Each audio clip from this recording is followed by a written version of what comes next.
Justamente pensando na volta do Congresso, e vamos receber um entrevistado, o Eduardo Grim, que é cientista político da Fundação Getúlio Vargas. Eduardo, bem-vindo, boa tarde. Já quero aproveitar a sua presença por aqui, fazendo justamente a pergunta da nossa repórter Rani Veloso. Vai dar tempo de tudo isso? Ano eleitoral é ano curto, né? Boa tarde, Beatriz. Acho que é difícil que a gente consiga tratar todas essas pautas, não apenas por ser curto, a gente está falando na prática de um semestre. Copa do Mundo em junho, tem Carnaval aí no meio, logo depois, na virada do ano, já começam as eleições, que prometem ser muito quentes esse ano, sobretudo a eleição presidencial, e ela influencia, evidentemente, a atuação dos parlamentares nos estados, que vão buscar sua reeleição, tem que pensar as composições eleitorais, enfim, como é o caso que a repórter mencionou da Paraíba, onde vai estar o presidente Hugo Mota jogando, inclusive, parte do seu destino político, porque ele buscará também a reeleição como deputado e quer seguir sendo presidente da Câmara no ano que vem. Então, isso tudo deve desacelerar um pouco o ritmo bastante do Congresso Nacional, da Câmara dos Deputados em 2026. De todo modo, eu acho que o Congresso em ano eleitoral não vota pautas impopulares. Então, o que a gente deve identificar é um debate começando na lista que a nossa repórter apresentou, e que eu concordo com ela, essa medida do gás para o povo provisória, ela deve ser aprovada, porque os parlamentares também vão reivindicar que aprovaram uma medida que tem apelo popular, sobretudo para os setores de baixa renda. O debate da chamada escala 6x1, melhor dizendo, o retorno da escala 5x2, tem grande apelo popular, é uma agenda que o governo quer levar adiante, isso também os parlamentares podem aproveitar, e isso, sobretudo parlamentares mais identificados com a disputa dos direitos sociais, digamos assim, embora também haja um lobby muito forte contrário a essa medida, mas ela pelo menos deve tramitar na discussão, e parece que o presidente Hugo Mota também tem se comprometido com o governo nesse sentido. Aliás, um parêntese, o Hugo Mota deverá esse ano ter uma relação melhor com o governo, até porque, lembrando que foi dito há pouco, ele espera ter o apoio do governo para a candidatura do seu pai ao Senado e espera contar com o apoio do governo para a sua própria reeleição a deputado. Então, o Hugo Mota deve estar mais sensível, digamos assim, aos apelos do governo para essas pautas populares, como é o caso da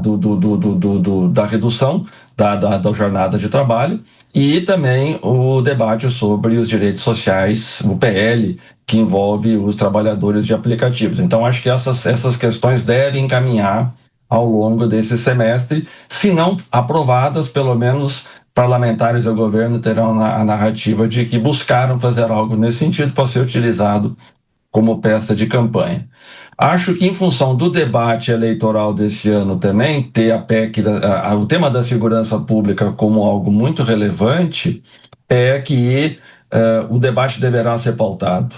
Alguma discussão sobre a aprovação da PEC da segurança deverá existir, seja porque parlamentares de direita querem reivindicar, que não vão abrir mão para o governo federal de uma pauta que é eleitoralmente muito importante, defendida sob o manto da autonomia constitucional que os estados têm para lidar com essa política pública, e o governo federal com uma narrativa de que o crime organizado não pode mais ser tratado apenas do âmbito das fronteiras estaduais e requer mais coordenação federativa.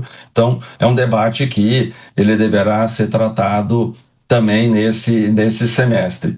E na mesma toada veio o PL antifacção, que já foi aprovado na Câmara, teve um substitutivo no Senado e voltará para a Câmara, então não tem como ele deixar de ser debatido nesse semestre, o que me parece um tema também, os dois temas, na verdade, estão aliados com uma agenda eleitoral de interesse de todos os postulantes dos diferentes campos políticos, porque a população, pelas pesquisas de opinião, mostra que esse é o tema mais importante. O Congresso não vai se furtar, então, de debater e possivelmente aprovar alguma medida nesse sentido, e vamos ter que ver que tipo de acordo será possível entre o governo e o Congresso, sobretudo a chamada bancada da bala, os governadores, os partidos de direita, que tem uma visão, por assim dizer, mais dura em relação ao tema da segurança pública. Não podemos deixar de lembrar aqui também o acordo da União Europeia com o Mercosul, ele tem que ser aprovado. porque senão ele perde, ele não tem validade jurídica, né? E, portanto, esse tema será, sim, tratado com prioridade. Esse é um tema que interessa ao país como um todo, então não tem polêmica. A gente poderia dizer que ele está virtualmente aprovado, né? E, por fim, acho que a gente precisa considerar também um outro tema importantíssimo, com grande efeito nas eleições desse ano, e que já está tramitando no Congresso há 3 anos, que é a regulamentação da inteligência artificial, que seguramente vai ter um efeito na disputa eleitoral enorme esse ano, por conta da produção de fake news, vídeos e outras informações com a intenção de catapultar a disputa e a competição eleitoral. Acho que esse debate ele também vai ser feito. E para finalizar, só apenas para ratificar o que foi dito anteriormente, inevitavelmente o PL da dosimetria vai ser tratado, porque o presidente Lula vetou e o Congresso deverá aprovar ou derrubar o veto, melhor dizendo, e isso vai ser judicializado, vai para o Supremo, e no Supremo deverá ficar parado, né, por um bom tempo, mas politicamente falando, os parlamentares vinculados à direita e bolsonarismo poderão dizer que fizeram tudo o que podiam, né, porque isso lhes dá combustível eleitoral, sobretudo porque o bolsonarismo ainda tem muito voto na sociedade e naturalmente, o Senado, em especial, vai ter que tratar da indicação do Jorge Messias, porque não há como o Senado Federal seguir trabalhando por um tempo tão longo apenas com 10 ministros. Então, acho que essa é a agenda que, a meu juízo, está posta na mesa, e vamos ver a capacidade política que o Congresso terá de lidar com todos esses temas e transformá-los em medidas legais. Estamos conversando com Eduardo Grin, que é cientista político da FGV, Fundação Getúlio Vargas. Eduardo, Renato Dorgan, nosso comentarista e analista político, também vai te fazer uma pergunta. Eduardo, tudo bem? Boa tarde. O que a gente... Primeiro que, assim, se o Congresso fizer isso em 6 meses praticamente, vai ser vai voltar o ritmo daquele Congresso do Eduardo Cunha, né? Que é um Congresso que a gente não vê há muitos anos. Essa capacidade de votar e se organizar e estar focado em tudo isso, eu acho que só com o Eduardo Cunha na presidência a gente chegou a ver isso. Mas vamos eventualmente acreditar que isso possa acontecer, né? É necessário tudo isso, conforme você falou, tudo isso. A questão do PL da dosimetria, você acha que agora, nesse redesenho político, né, com o centrão ali não ficando totalmente com o bolsonarismo, né? Então, eventualmente, Flávio Bolsonaro candidato, claro, vai orbitar ali o PL, possivelmente o UP, né? É o que tudo indica, mas ali o PSD, o MDB, né? O Republicanos, alguns partidos mostrando ali já, embora o Republicanos, o Tarcísio seja aqui em São Paulo, mas o presidente nacional do Republicanos sinalizou claramente que Flávio ainda não é decidido ali como o nome do Republicanos.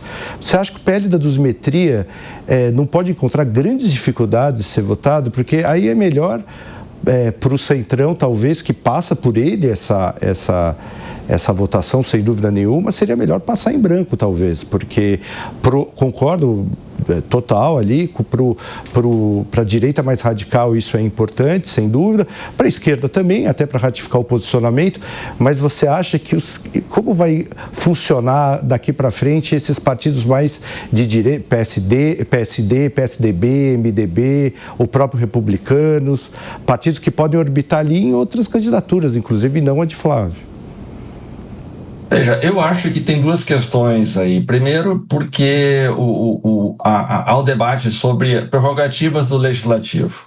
Esse foi um PL discutido nas 2 casas e o presidente vetou, ou seja, os parlamentares, na sua lógica mais corporativa, deverão justificar que o presidente não poderia ou não deveria vetar um projeto que foi aprovado nas 2 casas. Então, acho que nesse sentido reforça, a meu juízo, que o PL da dosimetria ele deve ter seu veto derrubado.